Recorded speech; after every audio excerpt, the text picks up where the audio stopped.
Hey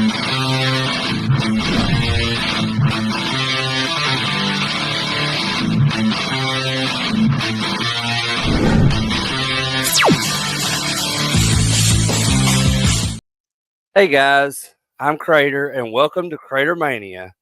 And we are here week 3 of the 500 movies in 2025.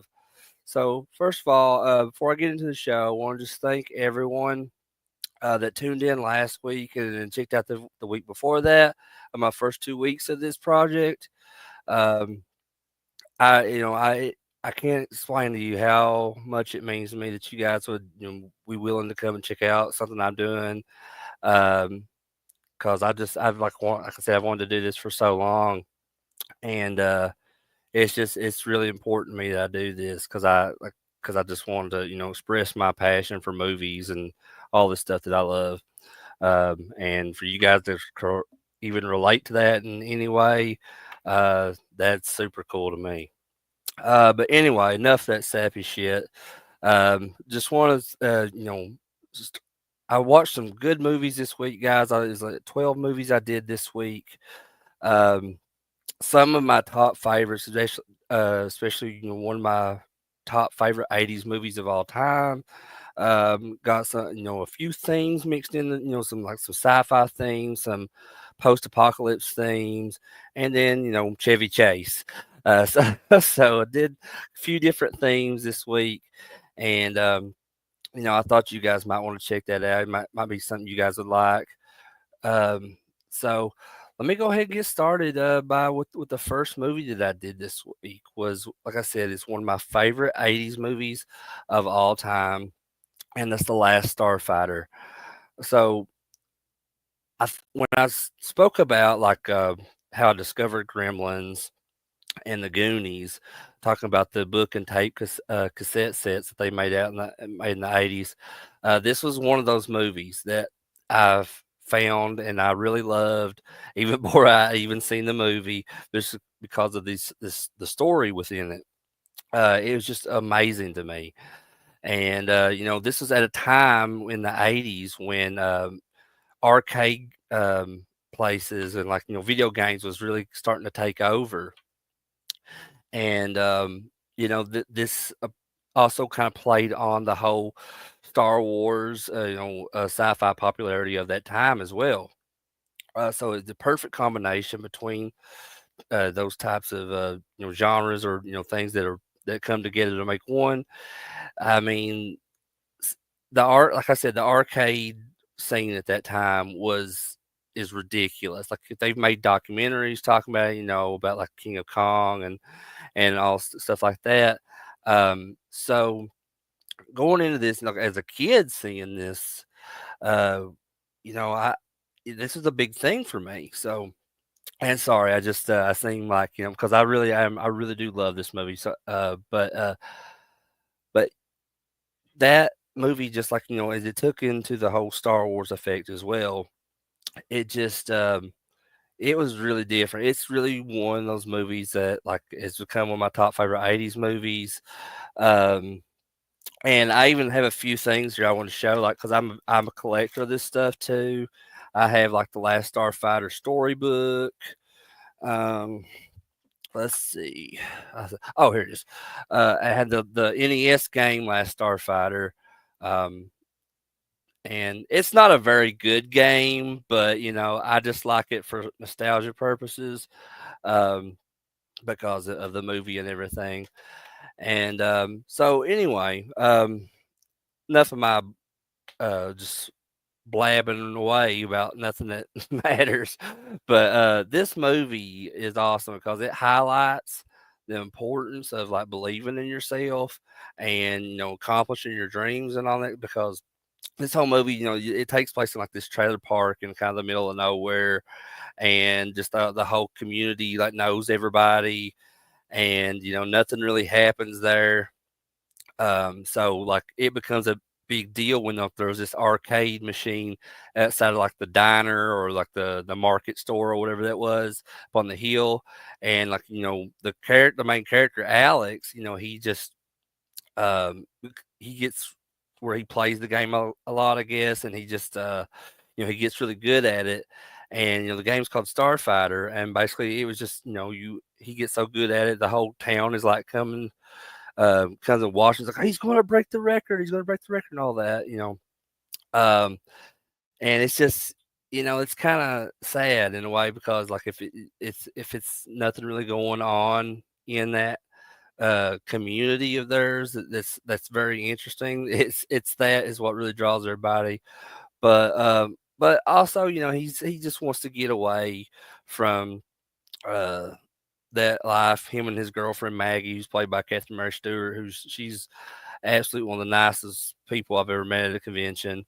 Um, and but they're trying to get out of there, and then he gets embarks on this like crazy journey of like completely unexpected, and it's really it go undergoes like that whole formula for like a hero's journey, because he's acquired these skills by playing a video game to like save the whole galaxy. Um, and that's so awesome to me. And it also shows like the importance of like friendship and mentorship. When he meets Greg, he doesn't really know what to think of him at first, but he ends up becoming like Greg becomes a mentor to Alex. And um and this movie has a couple different Halloween ties to it, the Halloween franchise. Whereas Lance Guest did play in Halloween 2, and the guy that directed this, Nick Castle, was the original Michael Myers. So I think that's super cool.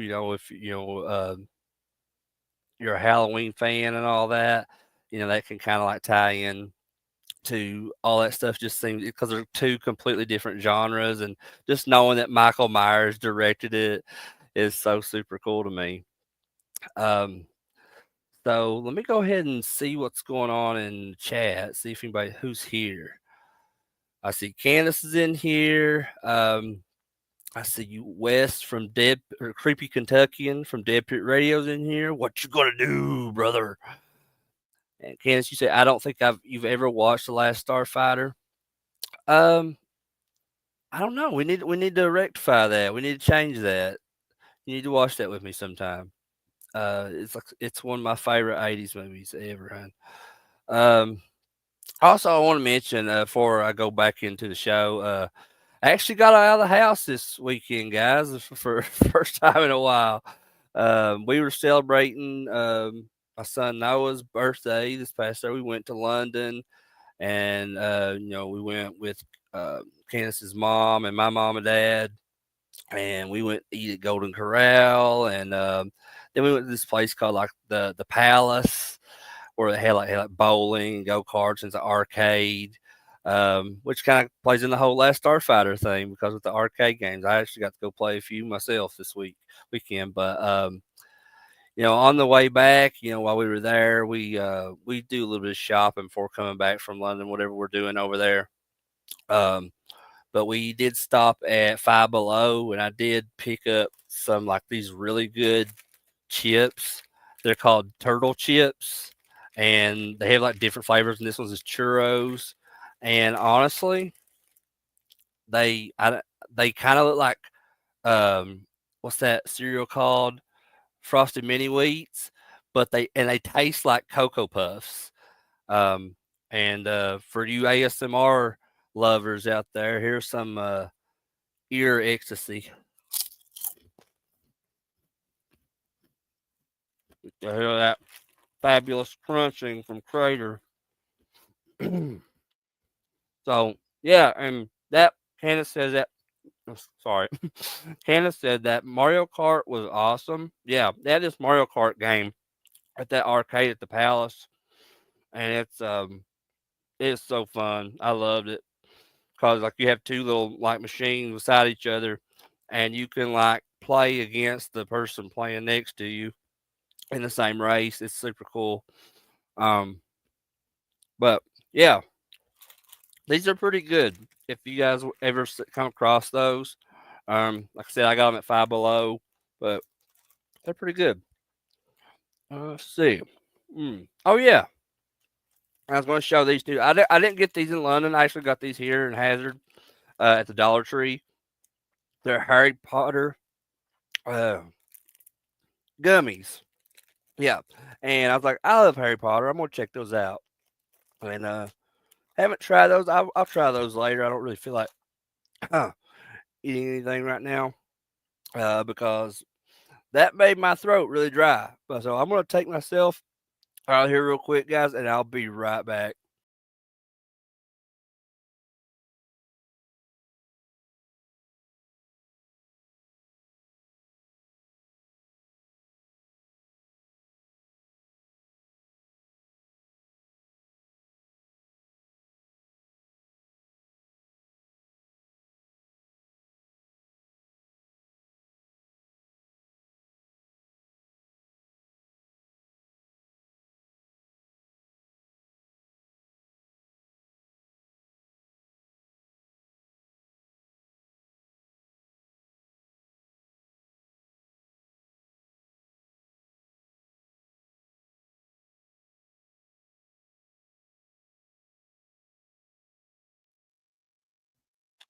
All right, sorry about that, guys. That was completely unexpected, and that's what happens sometimes when you're live. Yeah, did not expect that to like almost choke me to death. So I won't be eating any more of those while I'm doing a stream. So there's a rare occurrence for you guys. Learn to love it. um, so anyway, um, let's move on to the second movie that I watched this week. Second movie, and I always run this as a double feature. Whenever I watch The Last Starfighter, I have to watch this movie too. I don't know why that is, but I did notice that a few years ago that I did. I was looking around like at some like movies on Amazon or somewhere. I was trying to find some movies, some DVDs and stuff to buy or Blu-rays or whatever. Um, and I always like to make lists like on Amazon and stuff to like wish lists. And I'm really weird like about wanting to put stuff in alphabetical order. So I'm kind of OCD about that. But when I was making a list of like Blu-rays and DVDs and stuff, I added the Last Starfighter, and then I added coincidentally I added Fly the Navigator because like I said I would always watch them back to back for some reason. And then as I was looking at them on the screen like one next to one another, I noticed like oh the text is almost identical in the logos. If you looked up the posters online of like Flight Navigator and the Last Starfighter, the text on the posters are almost identical to the color and everything. So maybe that's why I always watch them together. I don't really know. Um, but that's it. I just found that very interesting. So anyway, Fly the Navigator. You know, if you've seen it, it's another one of those uh, absolutely awesome 80s movies. And I was born in '86, and that's when this movie came out. And I'm always drawn to movies that came out the year I was born for some reason. But I think this is probably one of my first like introductions to like time travel in movies other than Back to the Future. That would have been my first introduction to time travel movies, but this was definitely within that same time frame. But with Fly the Navigator, you know, it starts out in 1978, and then you know an accident happens with David, the main character. He gets knocked out. Then when he wakes up, he's starting to realize that it's been 8 years. There's an 8 years difference from when he got knocked out or whatever. And but he's still the same age. He was 12 years old in 1978. When he wakes up, he's still 12 years old. So, you know, and he goes and sees his family and all that, and his mom and dad are older. His little brother actually is older than him at this point. Um, but you know, this I love this movie because it shows the absolute importance of like family. Because even when if you're having like problems with your family or whatever, it's always important to not to write them off or anything like that. That way, stuff can always be fixed. In the future. Just got to be patient and pray about it, stuff like that. At least in my beliefs. Um, but I think it's super cool because it kind of like ties like some issues that's in the beginning of the movie up in the end. When David goes back to 1978 to be with his family.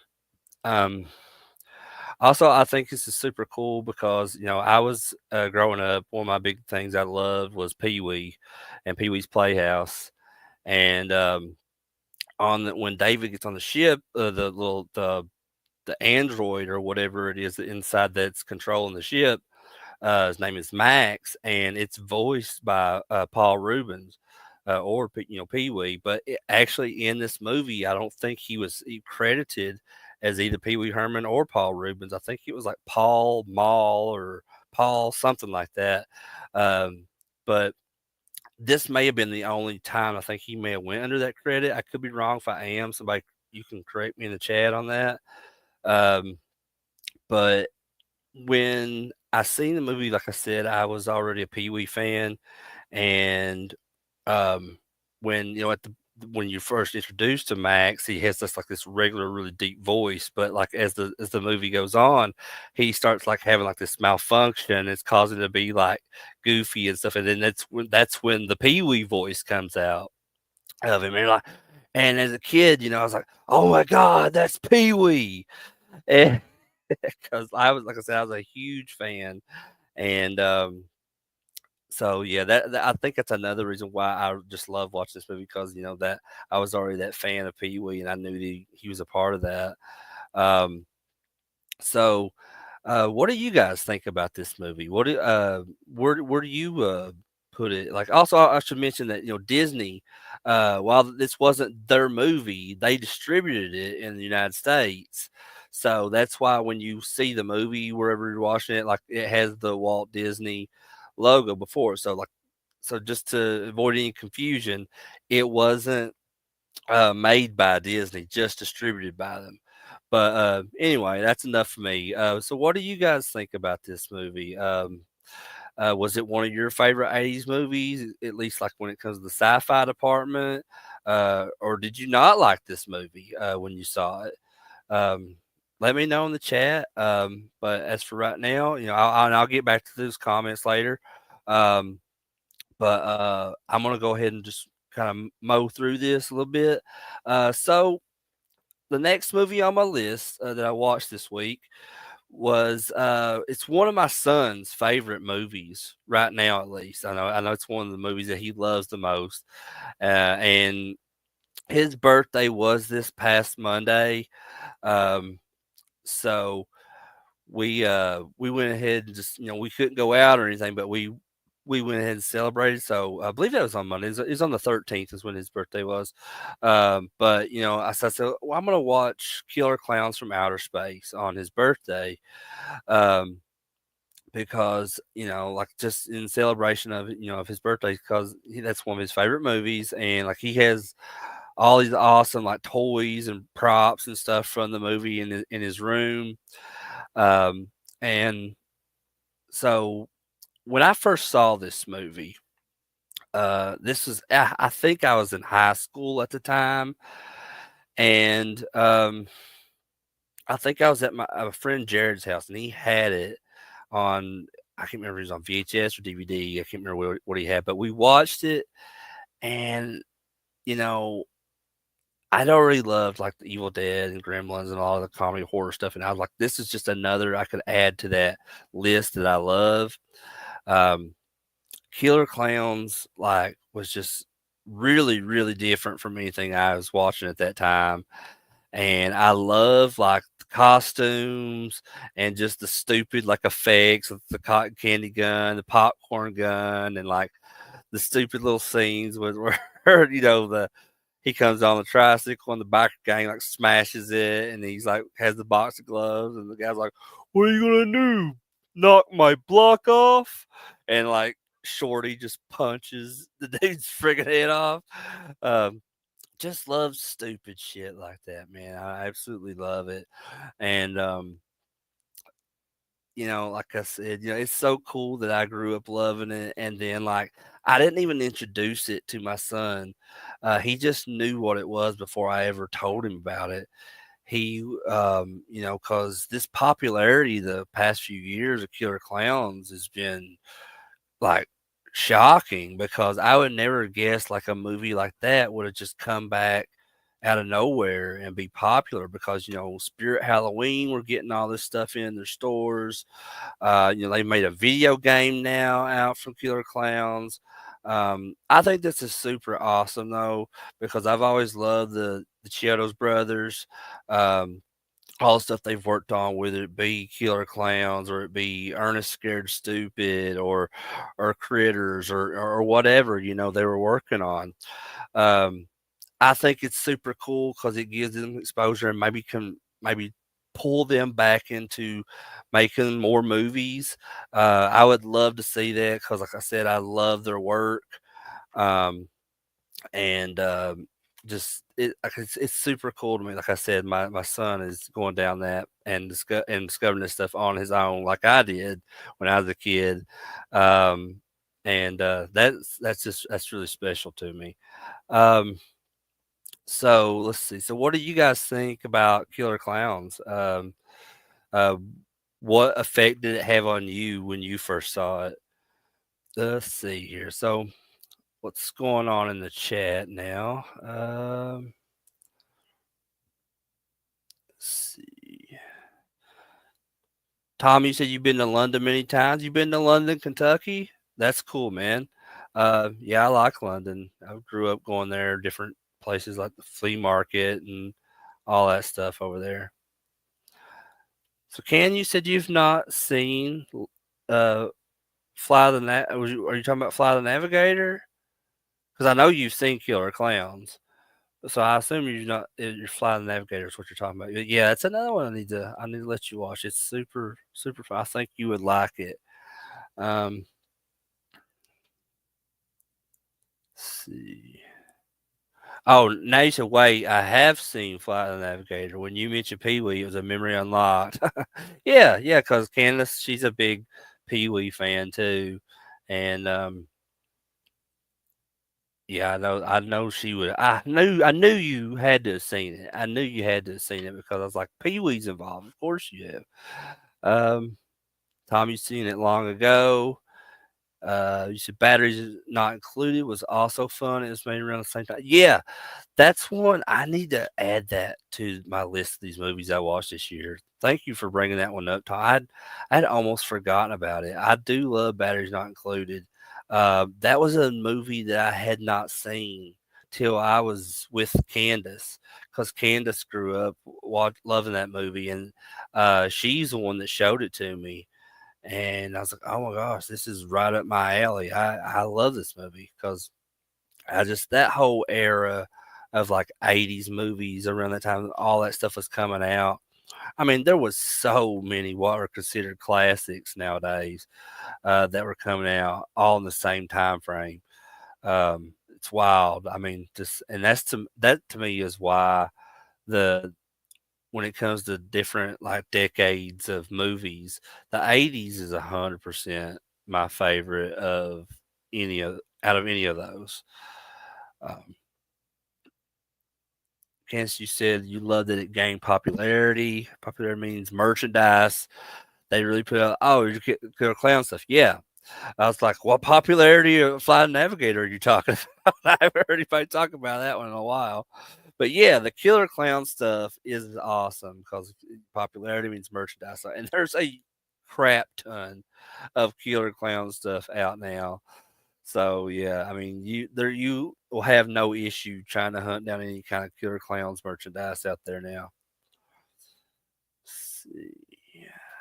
All right, so I guess I could go ahead and move on. The next movie that I watched this week is a movie that I actually showed to Noah back around the end of last year for the first time, and he absolutely loved it. Like at first he wasn't really paying attention because I didn't even like tell him I was putting it on.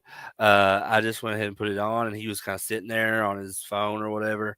Um, and then it got into like maybe about 10, 15 minutes into the movie, and I caught him to start. He started to watch it a little bit. He was starting to take his eyes off the phone. He was watching the movie, so I didn't really say anything. And then I noticed that he kept watching with me, and then he finally says to me, he says, "Dad, what is this movie?" This is Mars Attacks, bub. And then like, oh, he's like, so are like they taking over the world? I was like, yeah, yeah, pretty much. And he said, okay, I gotta watch this. And so he actually sit and watch the whole movie. And that's I can rarely get him to do that, but when I can, I love it. I absolutely love it. Um and but yeah, he really liked the movie. He really liked Mars Attacks. And this movie is so awesome to me because it's basically just like a satire of all these classic like alien invasion films from the 50s. It's got that really campy like Ed Wood feel to the style of filmmaking and like the acting and all that in it.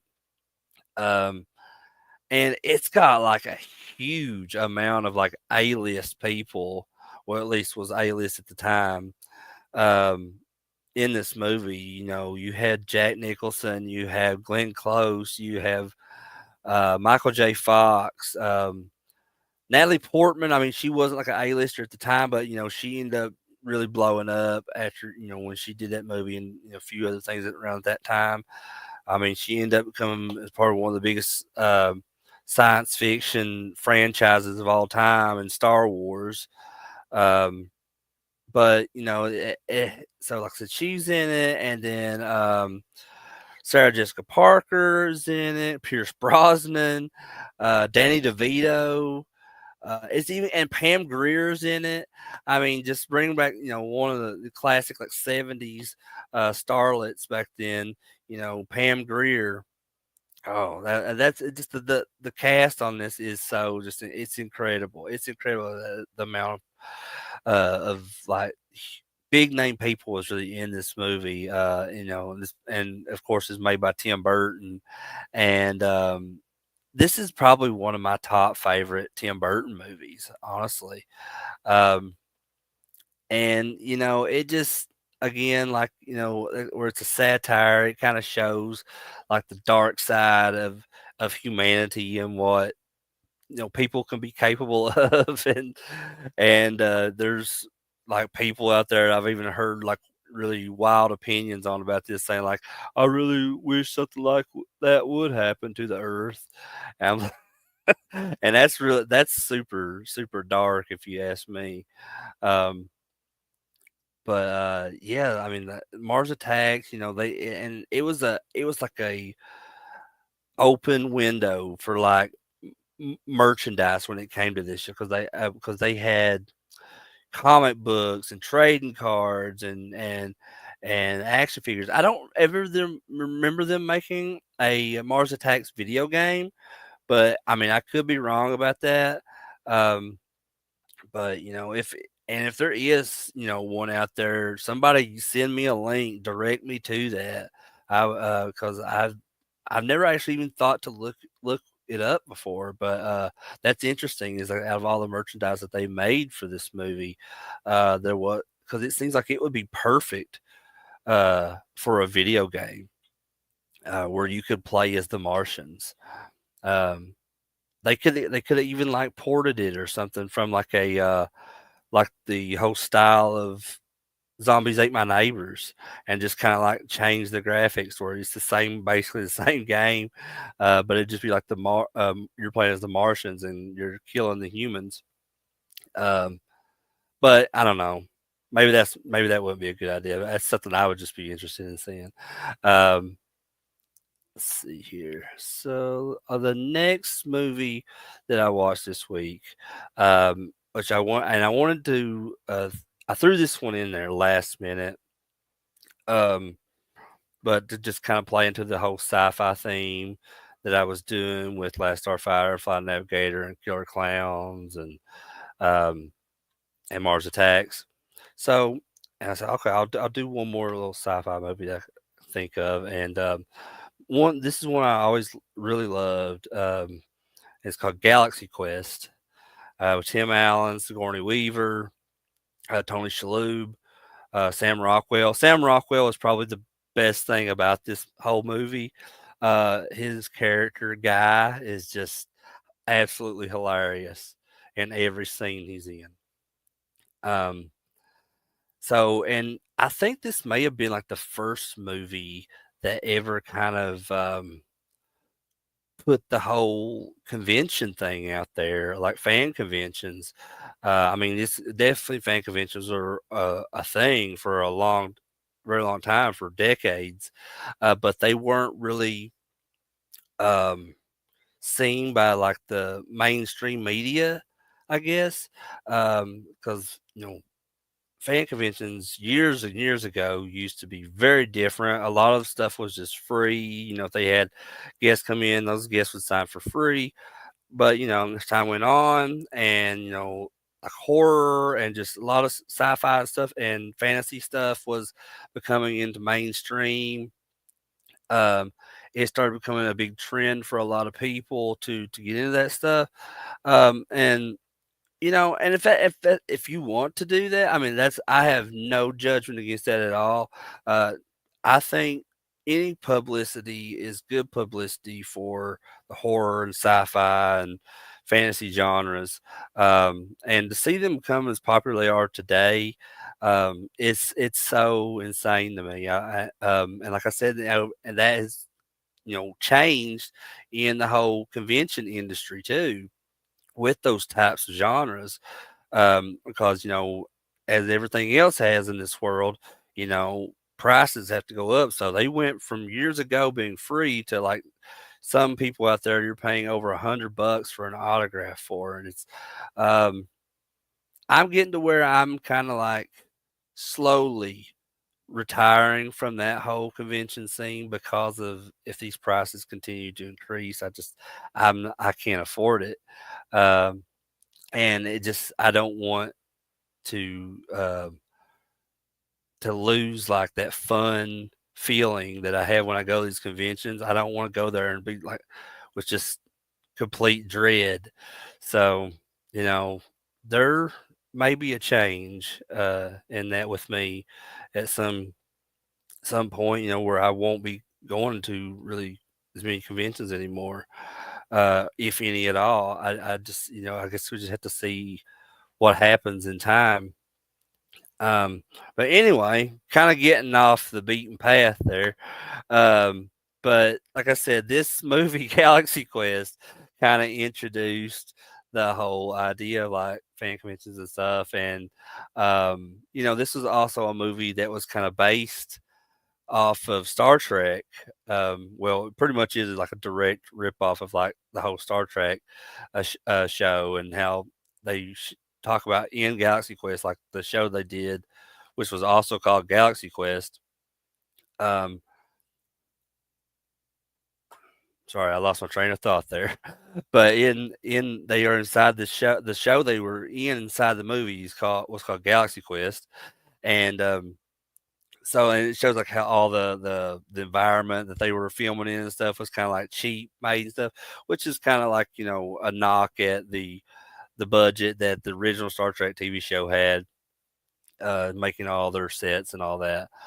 Um, but and whenever I think of like Star Trek inspired stuff, like this is always probably my number one that I think of with is Galaxy Quest. And it's just super cool to me that these aliens come down, and Tim Allen and Sigourney Weaver and all that, they just think that they're just fans at that convention, and they just think they're some kind of nerds or something. Um, but they end up being an actual alien race, who has like watched the Galaxy Quest TV show from years ago, and they think it's real. So they like base their whole like society or their community or whatever under like what would happen on the show. So they even built their like ship around the ship on the show and everything. So um, it's a super fun movie. If you're familiar with the actor Justin Long, This has got to be like one of his first appearances in a movie because he plays like one of the fans from the kids that came to the convention, and he plays a big part in the end of the movie. Um, it's just like I said, it's super fun. It's one of those movies that came out around like late '90s that I d- I didn't go see this in the theater. I think I rented this on VHS, the video store when it came out. But it's just one that I've really loved for years, and I just wanted to talk about that with you guys on here. So if you've seen Galaxy Quest or you've not, you should change that and should watch Galaxy Quest. Um, but it's another really good one, I think, in my as far as like comedies that are like sci-fi comedies. Um, it's definitely up there for me. Candace, you said you love Galaxy Quest. Yeah, I know you did, and I think there's a documentary out there on Amazon Prime too about the importance of the movie to all these huge, like massive diehard fans of the movie. It's really really insane. Like they talk about there's like people in that documentary that talks about how like it changed their life and it made them become a better person and all this stuff.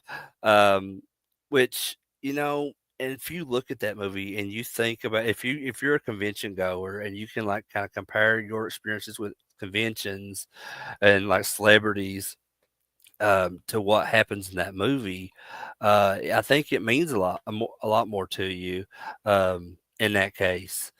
Um, let's see. Uh, Tommy said you never seen it. Candace, you went to the movies in the theater and loved it and bought it when it came out. Oh yeah, I do remember you telling me that you went to the theater and saw that. Um, I'm jealous of that. I would have loved to seen this movie on a big screen. Um, Let's see. So the next movie, so I'm going into a whole different theme now with the movies I'm getting into now that I watched this week. So I transitioned from a sci-fi theme to a post-apocalyptic theme. And whenever I think of post-apocalyptic films, uh, the series of movies that comes to my mind first is the Mad Max movies. Um, Now, for the longest time, so I'd seen these movies when I was a lot younger for the first time, and for the longest time, Mad Max 2: The Road Warrior was one of my absolute favorite movies, and it was definitely my favorite of this original trilogy. Um, but recently, this past week when I watched the original trilogy of the Mad Max movies, um, my views started to change a little bit. I believe that I do like the original one better as I've gotten older than I do part two, the Road Warrior. Um, because in a way the movies are very similar with one another, but the environments are different. If that makes sense. Um, and it really has Mad Max. The first one has one of the probably the most shocking moments in film at that time when it came out, which is 1979. Um, and that was when the motorcycle gang led by Toe Cutter runs down the wife and child of Max, and you don't actually see them run over them, but it implies that's what happened because then you see like the little baby's like shoe bounce. And I was thinking about that when I was watching that scene again this past week, and I was looking at the time frame. So I was like, the movie came out in 1979, and I think that Pet Cemetery was written in 19 or published in 1982 or three, I believe, and it got me wondering: did Stephen King rip off Mad Max? Because the whole after the kid getting run over and then like you see just the shoe bouncing, it instantly reminds me of Pet Cemetery with Gage Creed being hit by the truck and then you just see the shoe. And I'm like, wow, so that's very similar. Um And ironically, so the thing with that is, the I believe it was, oh my gosh, let me come back to you on that. I just had it in my head. I hate when that happens. I absolutely hate that. You have something in your head and you just completely forget what you're thinking. Maybe I'm just getting older, and that's just my fate. It's just to forget everything, and none of this matters. But anyway, if I remember what it was, I'll come back to it. But yeah, did Stephen King rip off Mad Max? I mean, I don't know if that's the case. I mean, like I said, those scenes are both very similar. And so the second one, like I said, it's very similar in like the environment and everything.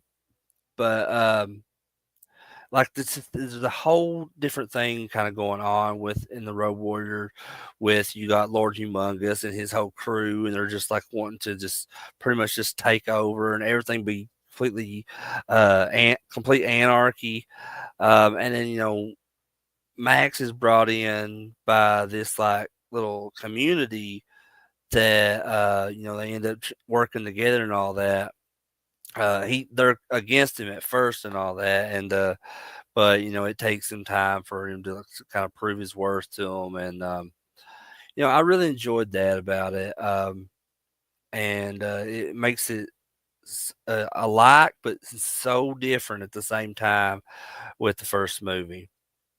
um Now, and Mad Max Beyond Thunderdome, now I'll tell a little story about this one. So this is Candace's favorite Mad Max movie. And for the longest time, I was like, What? Really? Really?" But I was like, but everybody's free to like their what their shows, what their favorites are, and all that. Um, but to me, where I didn't really care for the movie for the longest time.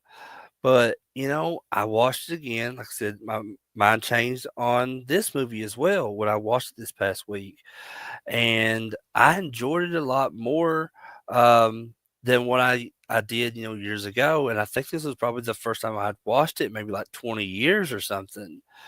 Um, but and my views definitely changed on it. Um, I think it may be just because it has Tina Turner in it, and I'm not a Tina Turner fan, and that's what made it weird to me. I don't know, but Candace is complete opposite. She actually loves Tina Turner. So, but I was also noticing because one of my favorite movies growing up in the '90s was Steven Spielberg's Hook, and Beyond Thunderdome came out like almost a decade before Hook did, and I don't know why I didn't like this movie when I was younger, because there is a whole part of Mad Max Beyond Thunderdome that has where it is identical, almost identical to a scene in Hook. So Hook did Hook rip off Mad Max? Um, I think so, because like the whole child like community, and like kind of it feels like Lord of the Flies, and you know when Max comes in and he's like yelling stuff at him, and they're just yelling it back at him. That is a like that when they made Hook made this scene that was almost a direct copy of that of in Beyond Thunderdome, where Peter is in Neverland and he comes in the Lost Boys like territory, and he's like yelling stuff at them, and they're yelling it back, and it just feels like this whole like primitive setting, like they're in both scenes, like the Lost Boys scene with in Hook, and then the I'm not even sure what the tribe or like the community. It's mostly like younger kids, but like I said, those are two completely different movies. But both those scenes were just almost identical, and that's super interesting to me. Um, Let me see here what's going on in the chat. Um, Tom, you said you haven't seen the Mad Max movies in ages. Seen them ones. I prefer the Omega Man, Soylent Green. Yeah, I was actually just talking to my dad yesterday about the Omega Man. We were just talking about some different movies, and I brought up Vincent Price's Last Man on Earth, and I was just telling my dad how that's like based off a book called I Am Legend. And he's like, "Oh yeah, I've seen the movie I Am Legend." I'm like, "Yeah, Will Smith." But they're all like pretty much from that same story, like when Last Man on Earth, I Am Legend, the Omega Man, and those are all like really really great movies. Yeah, I should maybe add that one to my list too to watch because I don't think I have it on here, Tom. So yeah, thanks for reminding me of another really good movie I could add. Um, let's see. Well, when you watch Waterworld, it's also similar. Yeah, I guess that's true, Tom. I mean, there's stuff in Waterworld that's also kind of like, and I think that's basically Waterworld was made because of Mad Max. I feel because I feel like there's a lot of Mad Max influence there, not just like the whole post-apocalyptic setting, but just the character personalities and all that. It's very similar. I actually, Waterworld gets a lot of hate, but I like Waterworld. I think it's a pretty dope movie. Um, Kansas City Beyond Thunderdome is my favorite. Yeah, yeah. Like I mentioned that earlier. It is Candace's favorite, and but and like I said, I'm glad I watched it again because I have a whole new different appreciation for that movie. Um, let's see here. All right, so the next movie that I watched this past week, so I wanted to do after I did the Mad Max movies, I wanted to do at least another post-apocalyptic type setting for in a movie. Um, so I was trying to think of some of the ones I've really enjoyed over the years, and what I came up with doing is like, I'm going to do Solar Babies. Um, Solar Babies is like Mad Max meets the Mighty Ducks. And I know this movie came out way before the Mighty Ducks movie, but it's like when I'm trying to think of two different things um, that were, to describe Solar Babies, that's what I think of as Mad Max, the Mighty Ducks. Um, and what's really cool about this movie is, Jason Patrick's in it, and Jamie Gertz is in it, and they were also like love interests in the Lost Boys, as they are in Solar Babies. This also has Lucas Haas, who was also in another movie that I watched earlier in the week, Mars Attacks. He plays Richie in Mars Attacks. So in Solar Babies, it's Lucas Haas. He's a lot younger. This probably has to be one of his earliest films that he did when he was a young child actor. But he plays a deaf child in this named um, Daniel, and and they're like a team. The game they play is called skateball, but it's like roller hockey mixed with lacrosse. Um, but so they're out playing this like secret game at night, because they're part of this whole like it's like a not like a prison, but it's like an orphanage or something. And like it's like there's no water, or there's this low like water source, and all these like cops that run that place stuff that they're at stuff. They have control of the water source and all that. Um, but so the game, uh, so the game that they play, like I said, when they're playing that game at the beginning of the movie, and then they get run off by like the police or the e-cops, I think is what they call them. Um, and Daniel like runs in this mine shaft, and that's where he finds like uh, this. It's like a crystal ball looking like creature entity thing. I don't know what to call it. And it's what was that thing's name? I always forget. It's like Bedi or but Bodai. I think it's Bodai is his name. Um, and so it kind of like it. gives him the ability to hear, and he's not deaf anymore. And like I was like, that's super cool. It's like, so I was like, what are they going to give like the rest of these like people that's on the team like a extra abilities or something like that? But and that doesn't ever happen. It's basically what it was. It's just like they were just relieving Daniel of that, to help him. And I thought that's super cool, and like it kind of plays on the whole ET um, stuff with Elliot and ET. Uh, so you kind of get that vibe from it with Daniel and the Bodai crystal ball character, if you want to call it a character. But yeah, it's a super fun movie. It's got also James LaGrosse is in it, and I made a mistake. I said last week when I was covering the Phantasm movies, when I got to Phantasm 2, I said I didn't really know anything else with James LaGrosse, but I did some research and I was like, wait a minute, I've seen a lot more movies than I thought I have with James LaGrosse, and Solar Babies is one of them. And if you guys have never seen this movie, this is another one I definitely recommend. It's a super fun '80s movie, and one of my favorite thing is like about '80s movies is that they don't necessarily have to be very good to be fun, and entertaining. And to me, when it comes to movies, that's what's most important to me. Is that as long as I'm having fun, I'm being entertained.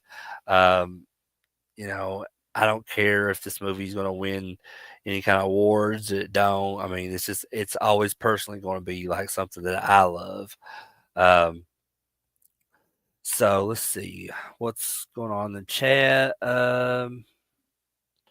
Candace, you've never seen Solar Babies. Listen, I'm gonna have to make you sit down and watch all these movies because I'm I feel like I failed you that I've not shown you these movies already. So you definitely you definitely gotta watch some of these movies. It's I've recommended to you tonight. Tom, you said you've never seen it. Um, and you've been watching a lot of old horror movies on YouTube. I do that from time to time. Like I'll end up like looking around for like stuff on YouTube when it comes to full movies. Um, and I will like find like in the recommended or the suggested area, it will show all these movies that I haven't thought about in years. Um, like up until like maybe about 4 or 5 years ago, I had kind of forgotten about um this movie is called The Clown at Midnight, and it was kind of like this whole like you don't know if it's like like a haunting movie or if it's like a whodunit type movie, but it kind of bases around this whole character like the clown that Lon Chaney Sr. played like years ago, and then like they're doing like this play of it in the movie, and like so it almost kind of feels like a slasher movie too, because of like the knocking off one by one type style of filmmaking. So that that feels more kind of like a slasher, but like I said it's kind of a mixture of a lot of things. And I had seen that movie years ago in the '90s, and just kind of forgot about it for a long time until I saw it on YouTube recently, and I was like, "Oh wow, I need to watch that again." So yeah, I saw that very recently. I said I'm gonna have to put that on my list to watch. Maybe just some other movies if I can kind of come up with a theme, or if I don't have to have a theme either. I can just watch whatever the hell I want.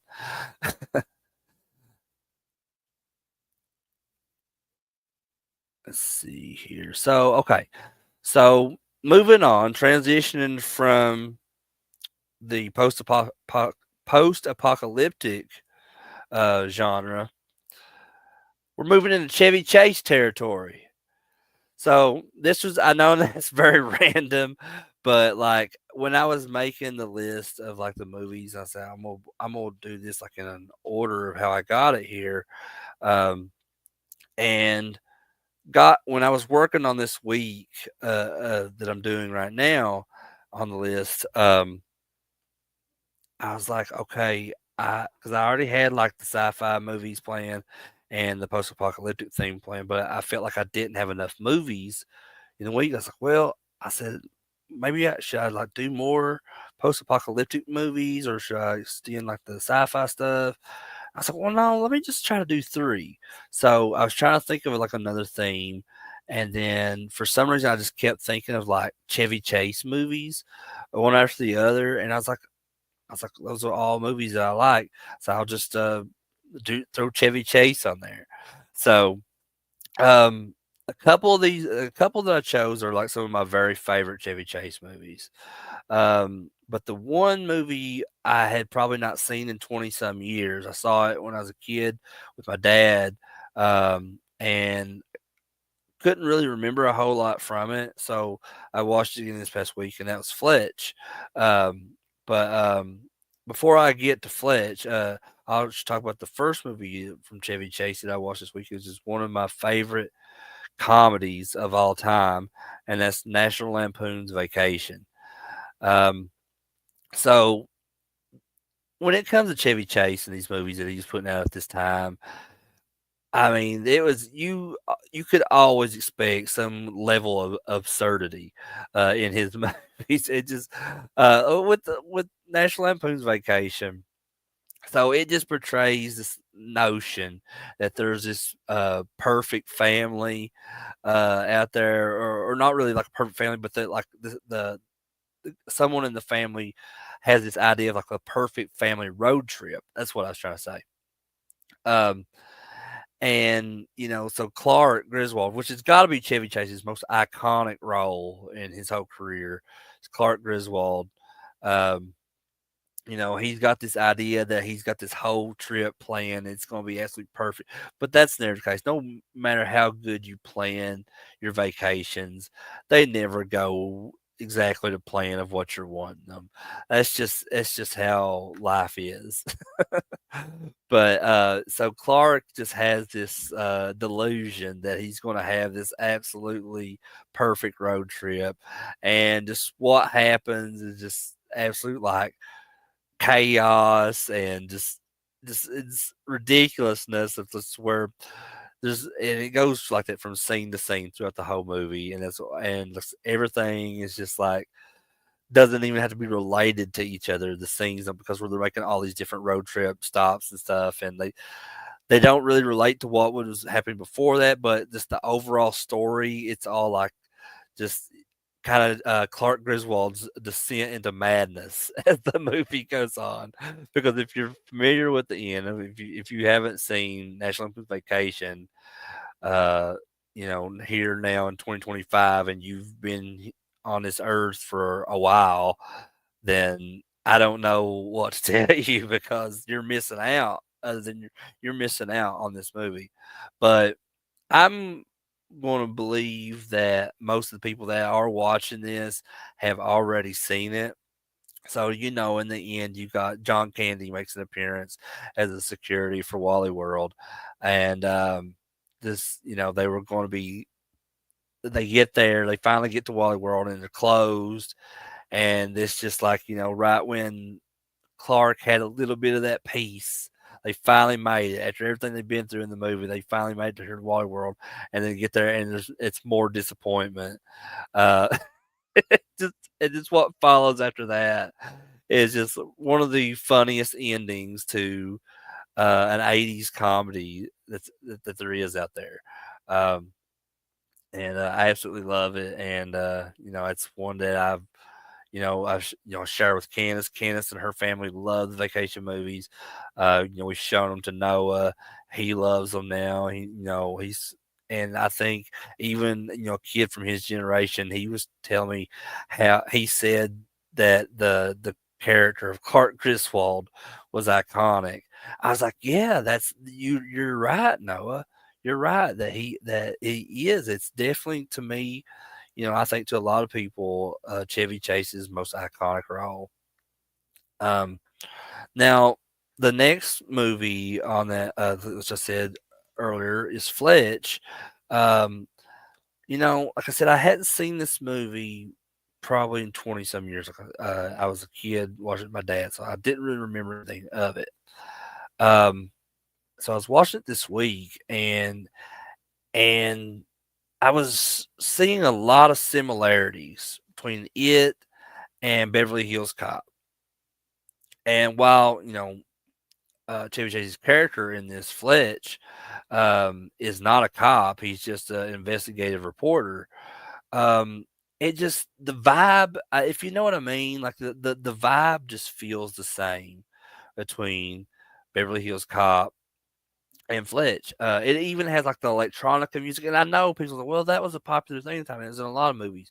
Well, what I mean is, it's just it has that almost same type of like tune as the Axel F song is in Beverly Hills Cop, and even the style where he kind of like the laid back, relaxed style that Fletch is, um, that he has. That's the same with in Beverly Hills Cop with Eddie Murphy, and if you and maybe maybe that's just me. I don't know. I mean, does anybody else out there agree with that? That it's very kind of similar to Beverly Hills Cop. Um, but yeah, just let me know in the comments. Let's see. Um, Tom, you said sometimes you get lucky on YouTube. A great one I found was I Buried the Living, 1957. I've never seen that one, Tom, but I've always been, aware of it. It's been on my radar, but I've never actually watched that one. Maybe I need to get around to it. You're making some good recommendations tonight, Tom. You're giving me some ideas to add to this list. um, Candace, you said Chevy Chase is one of my favorites. Vacation is one of the greatest comedies of all time. Yeah, absolutely. I mean, that's without a doubt. I had the same opinion as that. It is. It's one of the greatest comedies of all time. It helped launch a franchise that's still loved to this day by many different generations. I think when you have that kind of effect on like multiple different generations, that's when you know that you're a legendary movie that's been made. And I mean, also I think you feel like I feel you've made it whenever your merchandise is put in Walmart, because I feel like Walmart is very very picky about the type of merchandise that they sell, and to know that they've made multiple merchandise items of from the vacation movies. That's I feel I know you've really got something that's a big hit. Um, Hence, you said you've got to watch Fletch Lives. Yeah, I've never seen Fletch Lives, so I think I need to watch it soon too. Um, we shall see. And Tom, you said I must rewatch Fletch. You seen it, maybe the night. That same with me. Like it was in the '90s, probably the early '90s, when I first ever watched it. I was very young at the time, so I mean, if it was 92, 93, or something, whenever I saw it, I would have been like 7, 8 years old or something. So, and I'm 38 now. So yeah, like it's been maybe close to 30 years since I've even seen the movie. Um, Ben, you said modern problems with Chevy Chase it is. That was one I almost had put on the list for this week to watch. But I didn't. And but who's to say I won't have some more Chevy Chase movies in the future this year? Um, let's see. Okay, so moving on from Fletch, is and this is the last movie that I watched this week. Fortunately, I I would like to go further, on and make this video a lot longer, much like the one I did last week. But fortunately, I do have some other things I have to do tonight, so that's why I apologize if I just felt kind of rushed on a lot of the movies that I was talking about. But But yeah, there's just some other things I need to do tonight before I go to bed, which I am off tomorrow for Martin Luther King Jr. Day. But just still, like, I'm I'm not as young as I used to be, guys. Of course, I'm not as have as much energy as I had when I was younger. So I'm getting old now. I'm having to go to bed a lot sooner now. Yep. I just that's the downside, I guess, of getting old is you don't can't stay up and do what you want on, even though you don't have to work next day. But anyway, enough of that. This last movie that I watched this week was, uh, which is my favorite Chevy Chase movie of all time. And it's, if it weren't for Ghostbusters, this would be my favorite Dan Aykroyd movie of all time. Um, and like Blues Brothers, another Dan Aykroyd classic, is like neck and neck with this. I love like both this and Blues Brothers the same. Um, but anyway, nothing but trouble. It has Chevy Chase, Dan Aykroyd, John Candy is in it, Demi Moore, um, and I absolutely love. This is another movie that Candace actually introduced to me when we started dating, and I don't know how it had like went off. It wasn't on my radar for so long, um, because it's absolutely hilarious. And and Digital Underground makes an appearance in it, and this, with Tupac was with Digital Underground, so they're in the movie. The same song music video is got like clips from this movie in the music video. Um, this was the first and only movie I think that Dan Aykroyd directed, which he wrote. He was a writer on a lot of movies, in like Ghostbusters and Dragnet and Spies Like Us and Blues Brothers and Coneheads, a bunch of stuff.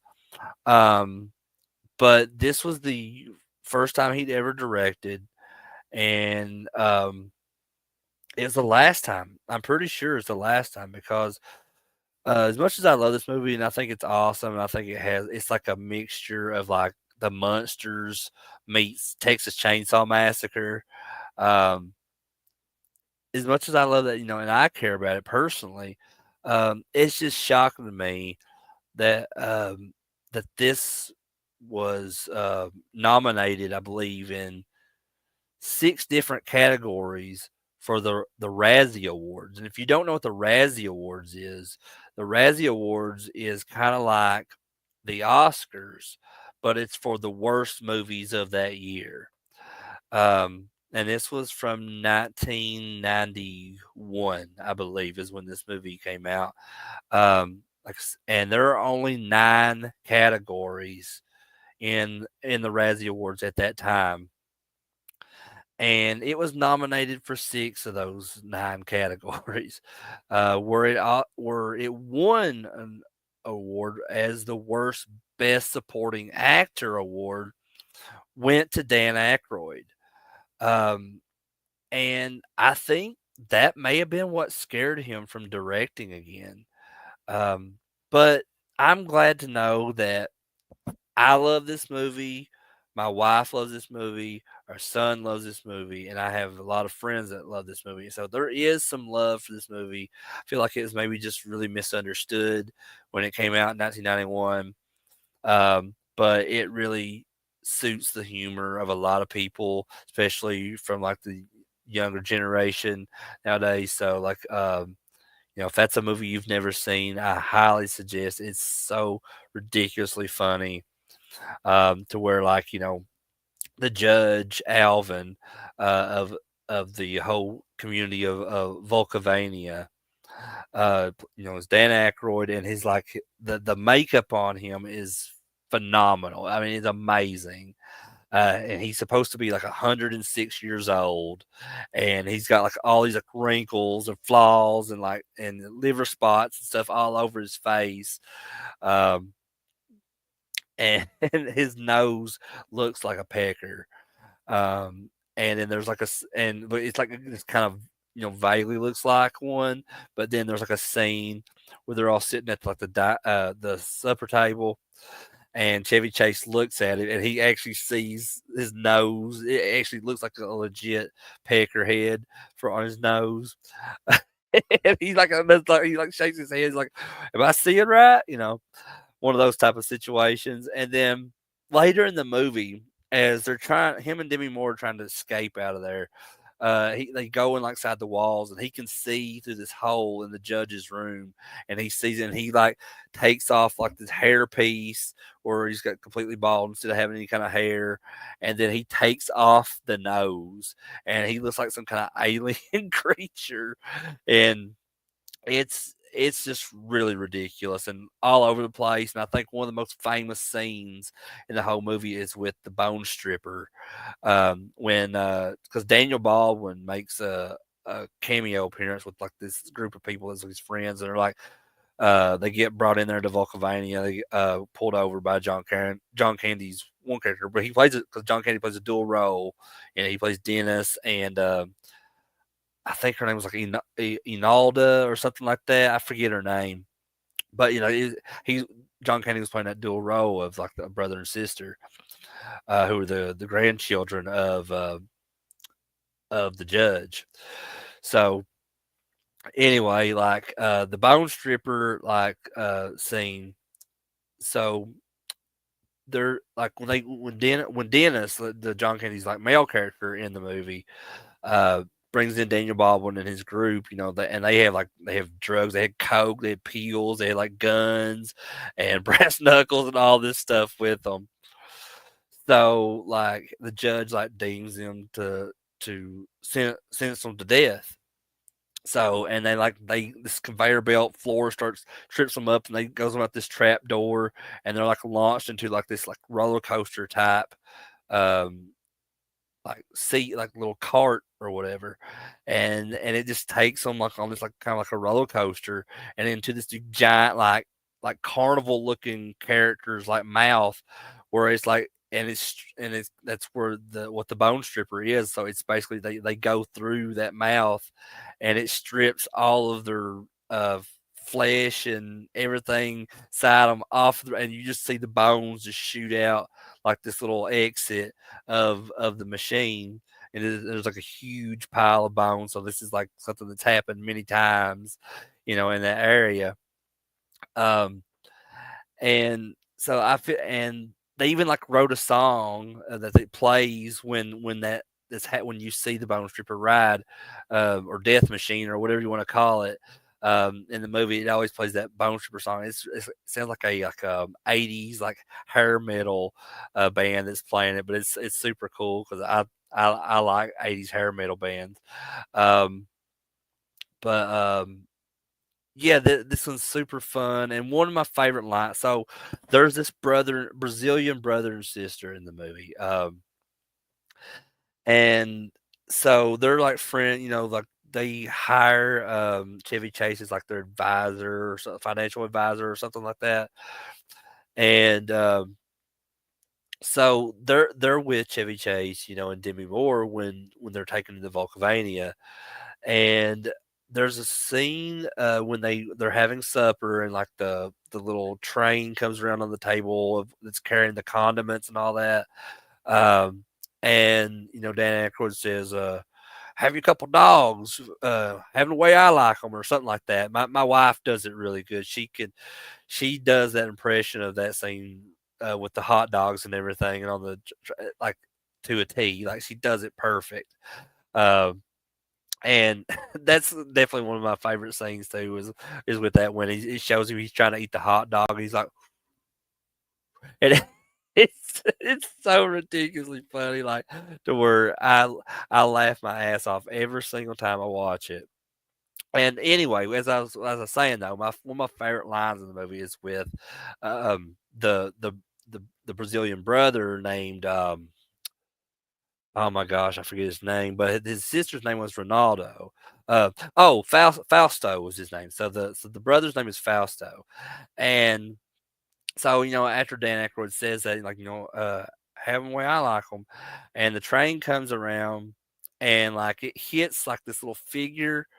It's on the track setting, and it flicks this little baby Dill Pickle off of the train and hits Fausto in the face. And then it's where he just loses it. And he says, "I can't take this anymore."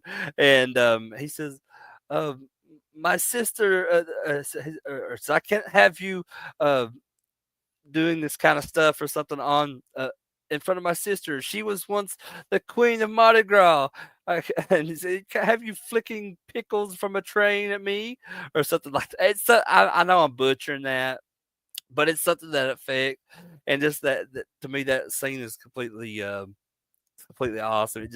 It kind of gives the entire movie character. Um, and I probably should have like studied that actual quote for the line from the movie before I did the stream, but said I'm not trying to be perfect, guys. I'm winging this. I'm doing the best I can, but and I'm having fun. I'm having fun with it because this is just who I naturally am, and this is how I talk about things. um, but overall, like I said, this is my favorite. Chevy Chase movie, and probably like I said, if it weren't for Ghostbusters, this would be my favorite Dan Aykroyd movie. Um, and it's super cool that like Demi Moore. So Dan Aykroyd and Chevy Chase are kind of out of the game now. I know that Dan Aykroyd's still working semi. He was in that last Ghostbusters Frozen Empire movie. Um, but I don't really know if he's going to be doing anything else in the future. Chevy Chase, you don't really see in anything anymore, hardly. Um, Demi Moore, it's super cool to kind of see. She's getting a lot of recent attention from the Substance, which I've not got to see the whole movie yet. So like I've only got to see half of it, but what I've seen so far, I really like the movie. So I may add that to my list because I started watching it like last year, um, and I never did finish it for some reason.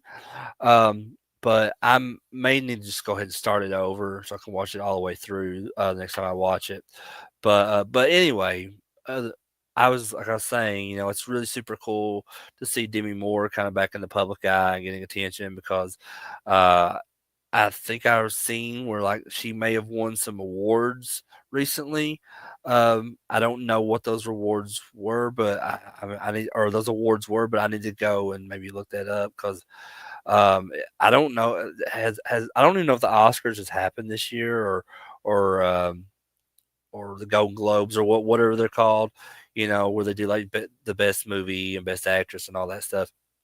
Um, but I do remember seeing something about it that she won some kind of award recently um, for the substance. Um, let's see here. Oh, there's a lot of comments in the chat. So let me see. Mm, Oh, Tom. Okay, Tom. You said, yeah, yes, his dad was in a spiritism group, and that's why Dan wrote. Yeah, I mentioned that in my first video. So the first week of this 500 movies in 2025 that I did, one of the movies was Ghostbusters, and I talked a little bit about that. How, yeah, his family were like paranormal investigators, and yeah, that's why Dan wrote Ghostbusters. So yeah, I only learned that here recently. Um, and to me, that just makes me love Ghostbusters even more now that I know that. Um, hey Dana, thanks for checking me out tonight. I know it's late, but I appreciate you being here.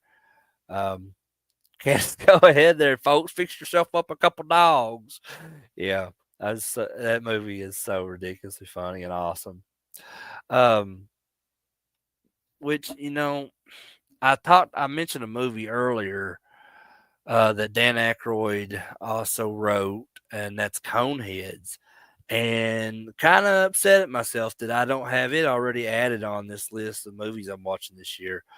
So, man, that's like 5 or 6 movies now that just from that I'm thinking about and people like Tom have helped me think of. I mean, wow, I'm gonna put some more movies on this list, I guess.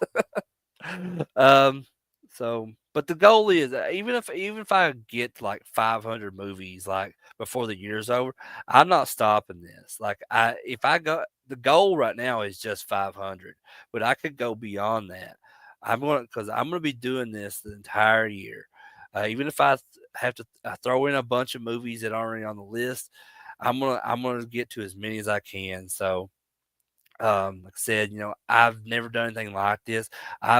This is week 3. I'm in 34 movies. January is not even over yet.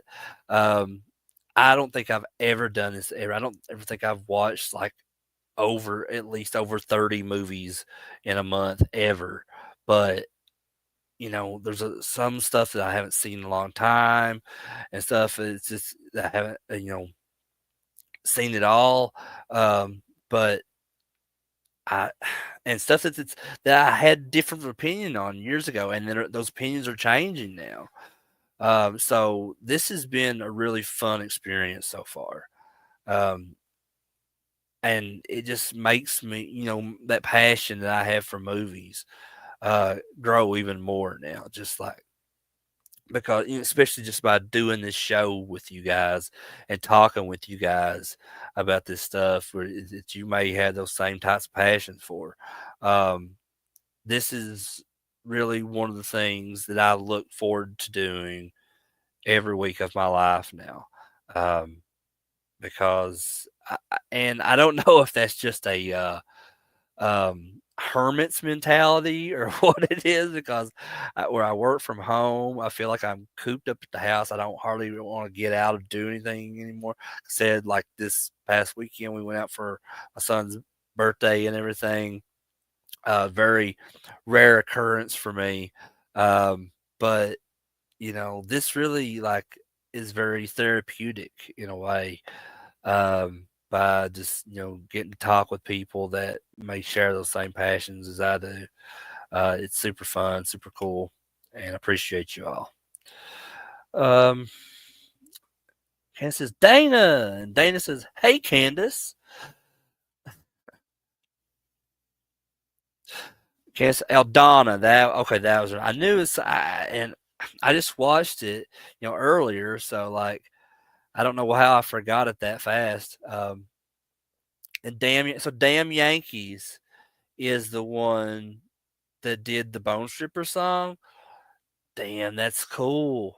If you don't know Damn Yankees, that was the band that Ted Nugent was in. You know, he was doing his solo stuff before he did Damn Yankees, but I think he just was like the late '80s, early '90s or something when he joined Damn Yankees. Candace could tell you, she knows about all that stuff better than anybody I know. Um, let's see here.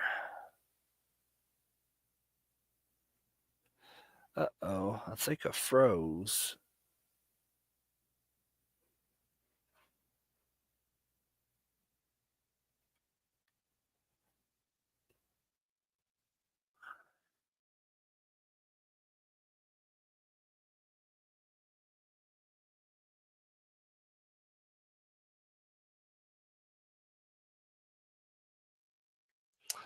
Sorry about that, folks. I think I froze or something. I don't know what happened there. Um, but yeah, sorry about that. Um, Candace, you said Coneheads is another fact. Yeah, oh, I know it is. That's a conversation we've had many, many times. Um, Tommy said Evil Dead chick still has some of the best thumbnails. Yes, yes, I agree. She does. She has some really cool thumbnails. And I'm trying to learn from that myself. Cass, you said you don't think that I froze. Well, it was for me on my computer. It wasn't like it was completely frozen. Like I couldn't do anything. I couldn't even move like the the page up and down or anything. So Yeah, I don't know. Computers are weird. Never have full faith in technology. I'll just say that. Um, let's see. Well, anyway, I guess. Well, that's it. That's all the movies that I watched this week, guys. Again, I wish that I didn't have to cut this short, but I do, unfortunately. Said I do have some things I still have to do before I go to bed tonight. Um, but thank you, guys. Thank you for joining me on this and give me at least the time to check this out. Whether you're here live with me or you're watching this on replay later on. Just thank you for coming to the channel. Thank you for being interested enough to hear me bullshit for over an hour. Um, that really means a lot to me. Um, and you know, if you guys if you're new to watching my streams, go back and check out my other videos. Give this video a like. Subscribe to the channel if you haven't already. Um, I really appreciate you guys. I love you guys, and have a good night.